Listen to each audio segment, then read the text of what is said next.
Good afternoon. Father Alexander here from St. Peter's in Hove. And today, on our 228th step in our walking tour through the Bible, my aim is to finish off the book of Sirach, which is not hard because the book of Sirach, actually, the best bits are at the beginning. It gradually ends with a whole load of wise advice, all of which is fairly obvious as a matter of fact. What to do about this, that, and the other. Then there are three final sections. One is the glory of God as seen in nature. Now, this starts chapter 42, verse 15, and it goes on through chapter 43 to the end of chapter 43.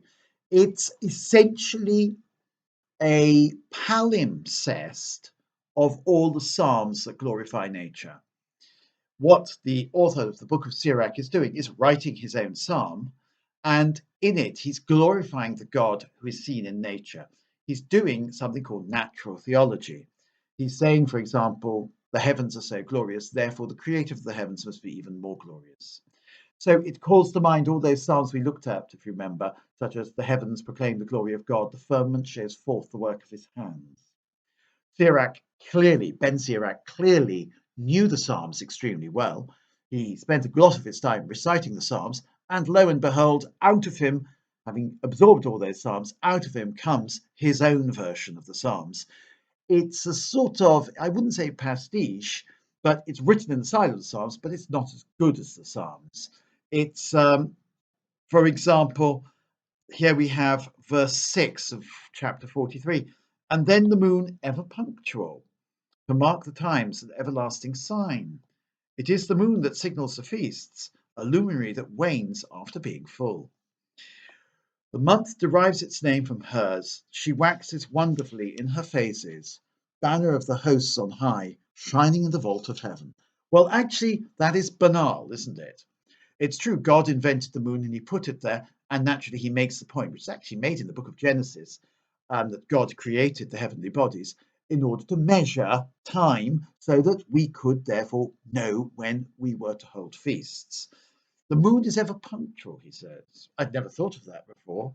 I mean, you never ever hear people say, do you? Oh my goodness, moon, it's late today, it should be rising. What's happened to it? The moon is absolutely punctual. The moon never, all our time, all our chronometers are not punctual compared to the way the heavenly bodies move. They don't sort of suddenly slow down and then become faster, like your watch does. Your watch sometimes is fast, sometimes it's slow. The moon is always punctual. I think Ben Sirach is pretty banal at that. Okay, then he goes on, then he talks about the snow, doesn't he? And here we have it in verse 13 of chapter 43. By his command he sends the snow, he speeds the lightning by his command. In the same way his treasury is open and the clouds fly out like birds. His great power solidifies the clouds and then pulverizes them into hail. At the roar of his thunder the earth writhes in labor. At the sight of him the mountains quake. Well, the Psalms, which describe the weather and storms and hailstones and snow, are much more eloquent than that. Okay, moving swiftly on to chapter 44, Ben Sirach then says, one of the famous quotes of Ben Sirach, let us now praise famous men. Or it says here, in fact, in this translation, next let us praise illustrious men. And he wants to show the glory of God through the heroes of Israel. This is interesting. Some of it's not particularly interesting. For example, Enoch gets 2 lines. Enoch pleased the Lord and was transferred to heaven. An example for the conversion of all generations. That's all he has to say about Enoch. He has very little to say about Abraham. He has a huge amount, believe it or not, to say about Aaron, much more than he says about Moses. Now, you would think Moses is the person you really want to speak about, but no, Aaron is the one he wants to speak about, because, as we'll see, Sirach's main interest in life is the priesthood, and his main interest in life is the liturgy. So he talks about Aaron and how wonderful he was. To surround the robe, he gave him pomegranates and many gold bells all around to chime on at every step. For their sound to be heard in the temple as a reminder of to the children of his people. Chapter 45, verse 9. And a sacred vestment of gold and aquamarine and scarlet, the work of an embroiderer. The pectoral of judgment, the Urim and Thummim, and so on. So it seems now this is very strange because it talks about Aaron wearing the priestly vestments in the temple, but Aaron was dead long before the temple was built. So maybe he's talking about Aaron's descendants who are sort of personified in Aaron. Aaron sounds a bit like a Christmas tree.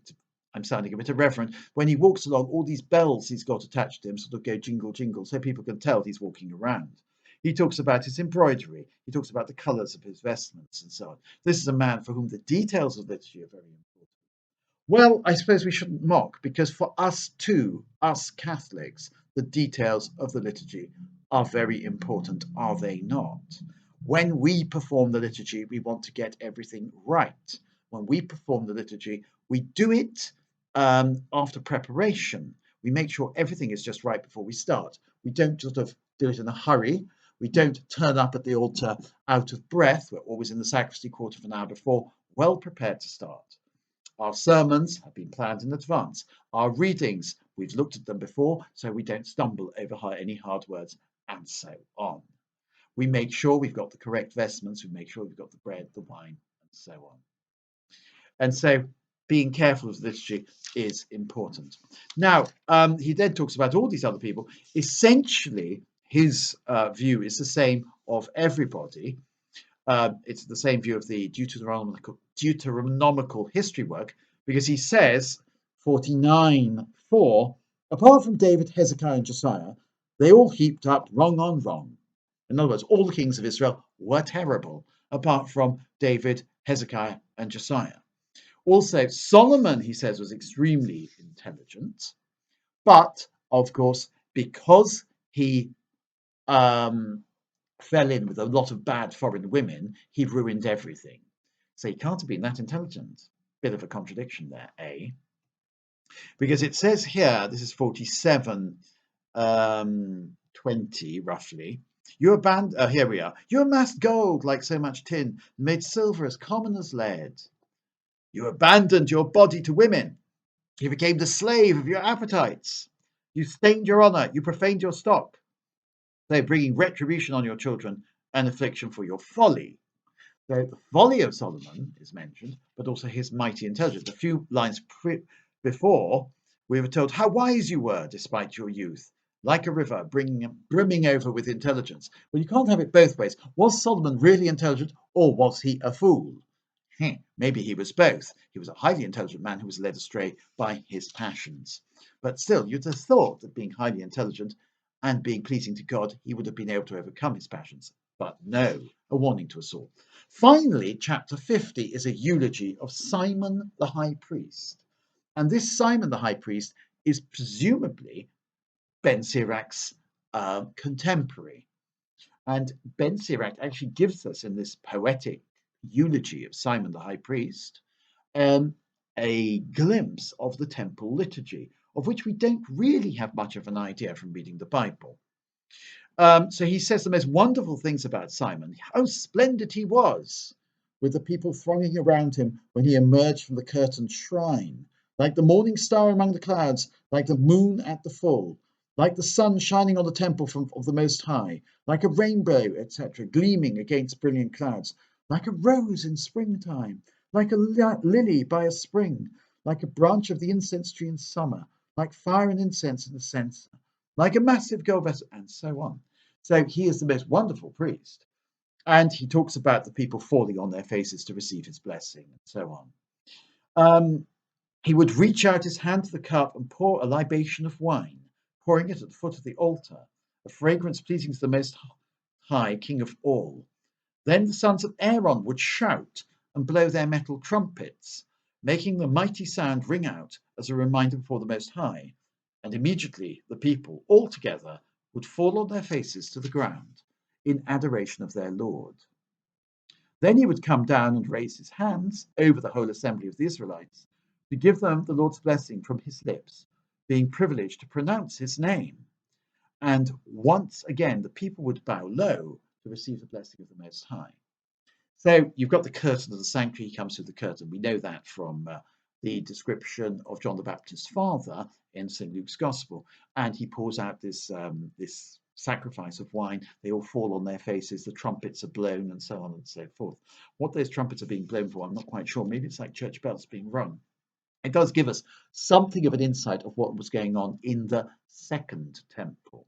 This isn't Solomon's temple. This is the temple that had been destroyed, but it had been rebuilt. This was roughly the time of Simon II, who was the high priest, about 220 to 195 BC. So roughly contemporary with Ben Sirach himself. So Ben Sirach, even though he was resident in Egypt, would have gone to Jerusalem probably quite frequently, not a very long journey, in order to visit the temple. And for Ben Sirach, the glory of Israel was clearly seen in the glorious worship of the temple. I think if you want to understand Ben Sirach, then he was a very temple-minded, priestly-minded sort of person. And then, of course, the whole book ends with a paean of praise to Almighty God. If we Catholics wanted to talk about God, we do, and we wanted to say what was so great about being a Catholic, I think actually I would go down the Ben Sirach path. I would say the glory of Catholicism is seen in the worship we give to God in our churches. And that reminds us that the worship we need to give to God in our churches must be the best.